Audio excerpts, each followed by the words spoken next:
চট্টগ্রাম বন্দরের New Mooring container টার্মিনালে মাসভিত্তিক record পরিমাণ কন্টেইনার হ্যান্ডলিং হয়েছে। আগস্টে সর্বোচ্চ 1,22,500 কন্টেইনার ওঠানো নামানো হয়েছে বলে জানিয়েছে কর্তৃপক্ষ। দুপুরে সিডিডিএল আয়োজিত সংবাদ সম্মেলনে এনসিটির chief operating officer captain Mohammad Zahid Hossain জানান, 7 জুলাই বন্দরের নিউমোরিং কন্টেইনার টার্মিনাল পরিচালনার দায়িত্ব দেওয়া হয় বাংলাদেশ নৌবাহিনী পরিচালিত চিটাগং ড্রাই ডক লিমিটেডকে।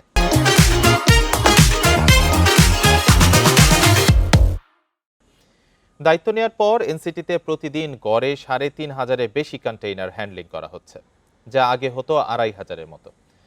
আগস্টে টার্মিনালটির 4টি জেটি ব্যবহার করে জাহাজ থেকে 1,22,517 টিইইউএস কন্টেইনার ওঠানো নামানো হয়েছে।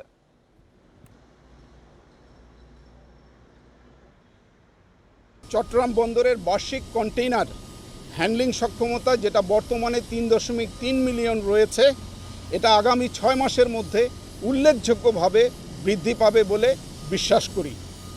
এবং এই ধারা যদি অব্যাহত থাকে তাহলে বছর আমরা কন্টেইনার হ্যান্ডলিং সক্ষমতায় অতীতের সমস্ত রেকর্ডকে আমরা অতিক্রম করতে পারব।